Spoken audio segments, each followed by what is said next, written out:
L'histoire institutionnelle du Bénin s'est enrichie de nouveaux chapitres ce jeudi 30 juillet 2026 avec l'installation officielle du Sénat, deuxième chambre du Parlement béninois. La cérémonie organisée au Palais des Gouverneurs à Porto Novo a été présidée par la doyenne d'âge Elisabeth Poyon, ancienne présidente de la Cour constitutionnelle, en l'absence du doyen d'âge, le sénateur Dieudonné Soglo empêché. Les 24 autres sénateurs, vêtus pour certains de tenues traditionnelles et pour d'autres de costumes, ont pris part à cette séance inaugurale, marquant le démarrage effectif de cette nouvelle institution de la République. Dans son discours d'ouverture, Elisabeth Poyon est revenue sur les attributions et les pouvoirs du Sénat. Elle a souligné que la création de cette institution répond à une nécessité institutionnelle. Notre vivre ensemble n'est pas prise en compte par tous les aspects de dans les attributions de cette institution. C'est pour ça que le besoin s'est fait sentir de créer un autre organe pour compléter les parties qui n'ont pas été prises en compte lors de la première constitution, de notre constitution, au moment de sa promulgation. Dans l'exercice donc de régulation, la Cour constitutionnelle n'est compétente que pour trancher les litiges à caractère juridique. Elle ne peut, sans méconnaître la Constitution, trancher sans fondement dans la Constitution ou la loi les litiges à caractère politique. Elle ne peut donc plus prendre des sanctions contre des acteurs politiques pour les déviances éventuelles dans l'exercice de leurs fonctions dans le cadre de leurs activités politiques.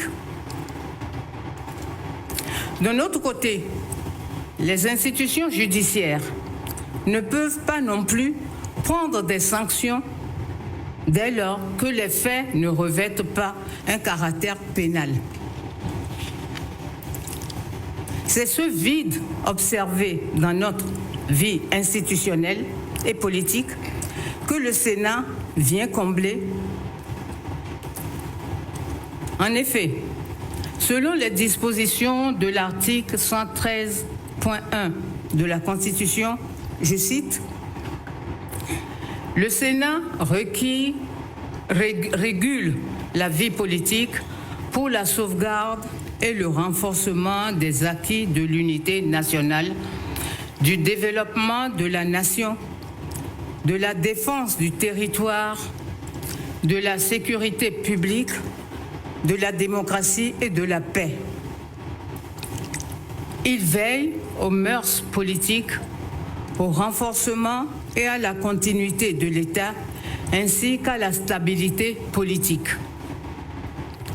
Il veille au respect de la trêve politique. » Après les civilités d'usage et les prises de vue officielles, les sénateurs ont rejoint la salle Antoine Kolaolé Idji de l'Assemblée nationale pour leur toute première séance plénière. Au menu des travaux, l'examen et l'adoption du projet de règlement intérieur du Sénat, un document déjà préparé qui définit les règles de fonctionnement de cette nouvelle institution. Une fois adopté, le texte sera transmis par la présidente de séance, Elisabeth Poyon, à la Cour constitutionnelle pour le contrôle de sa conformité à la Constitution. L'élection du bureau du Sénat interviendra après l'avis favorable de la haute juridiction sur le règlement intérieur. J'en suis fier et honoré. C'est un honneur que nous fait le peuple béninois. Et vous savez, toutes les fois qu'une nation aussi grande que le Bénin fait honneur à quelqu'un, vous imaginez quelle peut être l'émotion de cette personne-là. Je suis donc assez ému de pouvoir honorer à nouveau mon pays de cet honneur que lui me fait. Donc je siège juste pour dire merci aux Béninois de la confiance qu'ils nous font, cette génération de dirigeants qui donnent le meilleur d'eux-mêmes pour notre développement commun. Partout où on peut servir, on va manquer de le faire. Cette chambre qui a été mise aujourd'hui, qui a été installée aujourd'hui, ne l'est pas sans les diverses modifications de la Constitution. Et la dernière, c'est celle de décembre 2025, au moment où j'étais au Perchoir. Alors, pour la mise en œuvre de cette chambre, je ne peux être que fier. Donc c'est une fierté qui m'anime en ce moment, où effectivement, à la création, nous ne savions pas ce que ça allait être. Avec les membres désignés et les membres de droit aujourd'hui, nous avons une idée claire. Et lorsque je vois toutes les personnalités, quand je vois tous les patriarches qui se retrouvent ensemble, tous ceux qui se combattaient hier, s'entrelacer, s'embrasser, je pense que cela augure d'une bonne institution. Et le démarrage, je pense que ça augure d'un bon démarrage. Et je suis fier que cela soit fait pendant que j'étais au Perchoir. C'est une fierté pour moi. L'appel au Béninois, mais c'est d'avoir confiance. D'avoir confiance à cette nouvelle institution qui est là pour quand même réguler un peu entre le Parlement et l'exécutif, jouer un rôle d'arbitrage et au besoin sanctionner au moment où il le faut. Mais nous n'allons pas prendre seulement le bâton et aussi la carotte et on va essayer de gérer au mieux de manière à ce que tout le monde soit satisfait. La cérémonie a été très belle. Le décor, le public était digne d'une institution comme le Sénat. Maintenant, sur le fond, notre rôle, c'est de faire en sorte que l'architecture constitutionnelle de notre pays ayant été enrichie, que le Sénat puisse apporter sa contribution qui permette de sauvegarder l'unité nationale, la paix, la démocratie, les institutions, la trêve politique, etc. etc. Moi, je suis un constitutionnaliste. Chaque fois qu'il y aura des problèmes liés au fonctionnement des institutions, j'apporterai ma culture. Mais ceux qui sont des acteurs politiques apporteront leur connaissance de la pratique que moi je ne maîtrise pas. Et l'échange nous permettra de trouver un compromis utile pour la nation. Quelqu'un n'est pas là pour imposer ce point de vue. C'est un lieu de dialogue et d'échange. Et il faut que nous trouvions le consensus pour préserver la paix dans le pays. Nous ne sommes pas là-bas pour nous faire valoir, mais pour enrichir par la réflexion les conditions de notre vivre en harmonie. Ça, c'est fondamental. Je sors de cette cérémonie un tout petit peu angoissée. Est-ce que nous serons à la hauteur des attentes du pays? Je le souhaite à Dama. Non pas seulement à moi-même, mais à tous les conseillers. Parce que quand la première institution a loupé le coche du démarrage de l'acceptation de l'institution, c'est remis en cause pour des années pour rétablir les choses.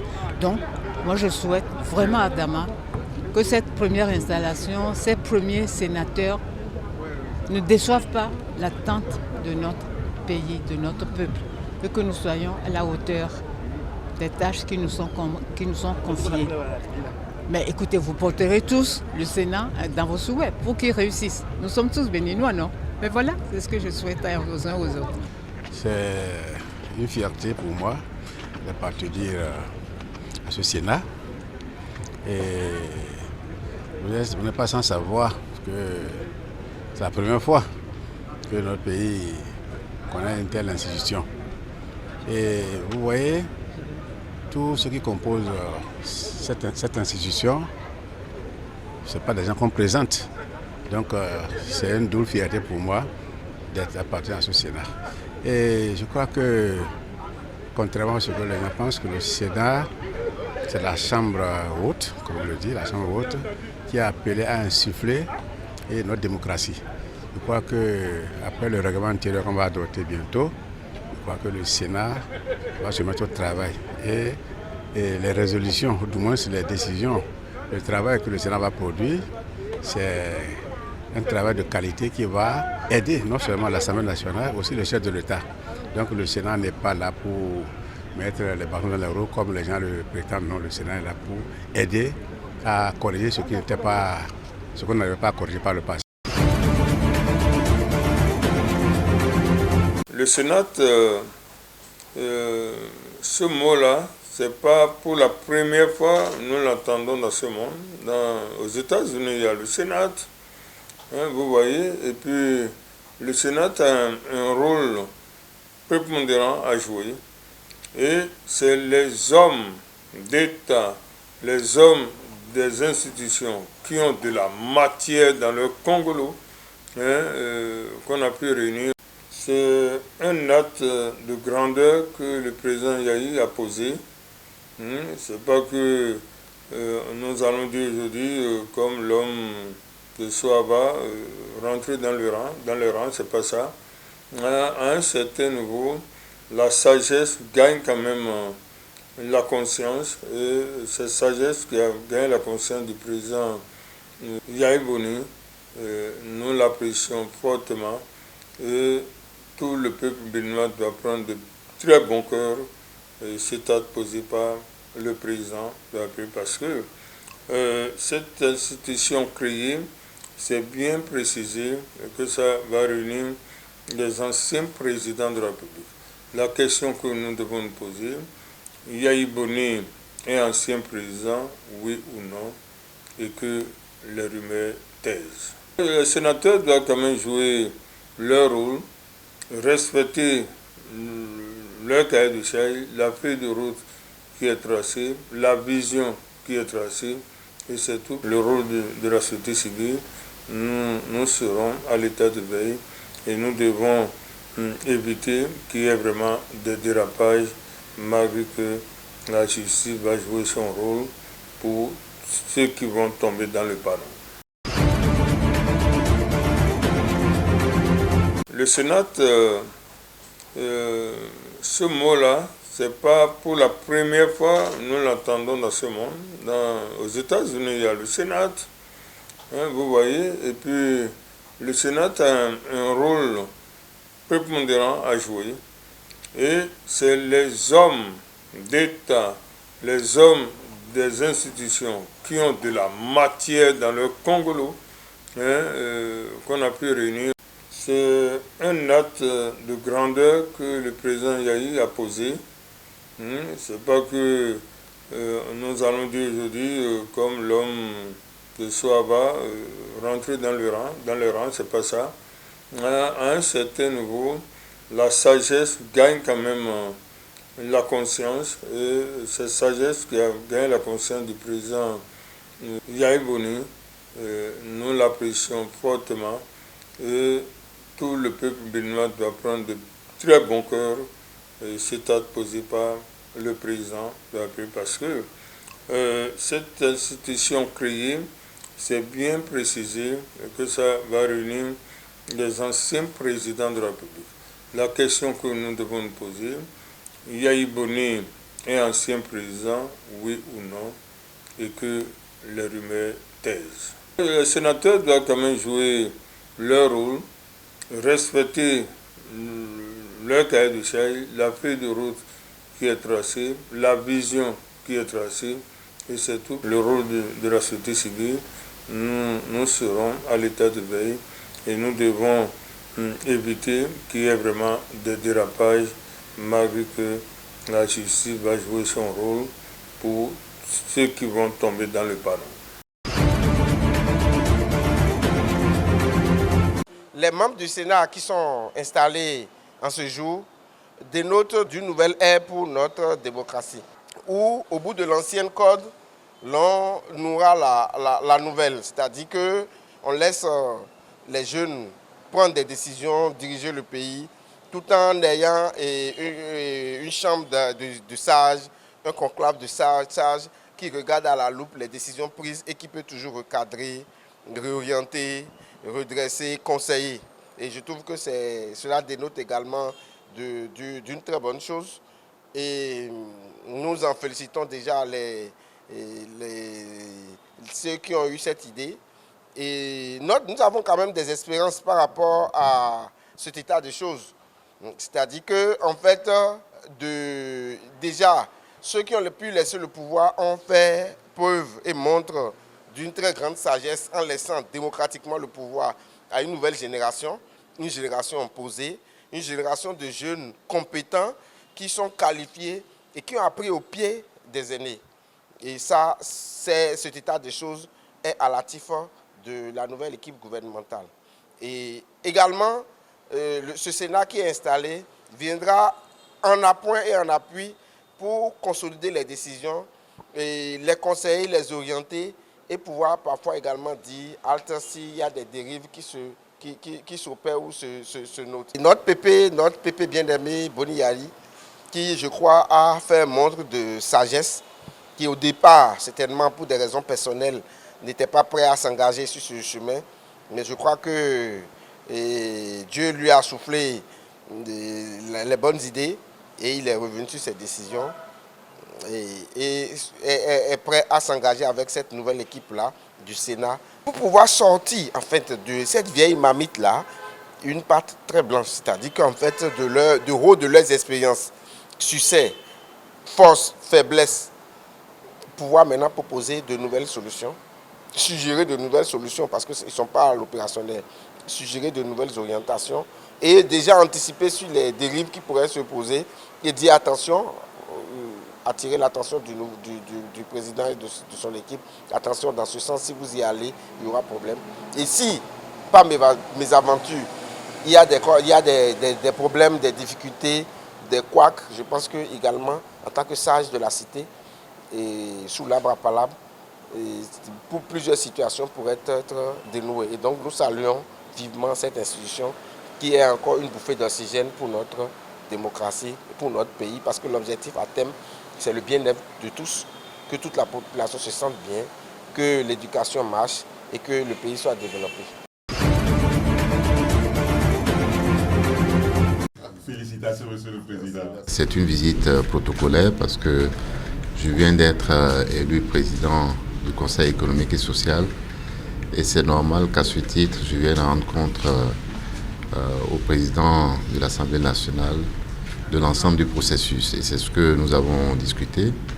Nous avons échangé bien sûr sur les missions nouvelles de l'institution. Il ne vous échappe pas que début juillet, ici, même à l'Assemblée, une nouvelle loi organique a été votée pour acter une réforme importante de cette institution.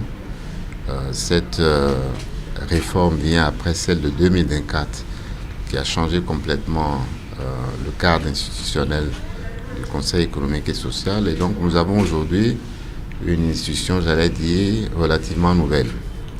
Et c'est de cela que nous avons discuté. Dans ce cadre-là, effectivement, les relations entre l'Assemblée nationale et le Conseil économique et social sont davantage renforcées. Et nous entendons, compte tenu de nos relations que vous connaissez par ailleurs, faire en sorte que tout se passe vraiment dans le meilleur des mondes. Nous traversons un moment historique. Aujourd'hui, nous recevons le président du Conseil économique et social, qui est fondamentalement un conseil économique et social et environnemental. Et plus que ça, avec la désignation des acteurs politiques en son sein. Et M. le Président Abdoulaye Biot-Diané, l'un des auteurs de cette réforme, en est aujourd'hui le président. Il est important de le souligner. Et deuxièmement, vous savez que institutionnellement, l'Assemblée nationale et le Conseil économique et social sont dans le même périmètre. Le Conseil économique et social ayant désormais pour mission de diffuser les lois et règlements de notre pays. Et de ce point de vue, il y a des passerelles qui sont instituées. Le règlement de l'Assemblée nationale, le règlement intérieur, prévoit désormais une place pour le Conseil économique et social dans les procédures de l'Assemblée nationale. Et puis, bien évidemment, l'Assemblée nationale est tellement heureuse de le recevoir que son arrivée précède l'installation du Sénat, demain 30 juillet 2026. Et c'est pour toutes ces raisons que pour nous, c'est un honneur et un bonheur.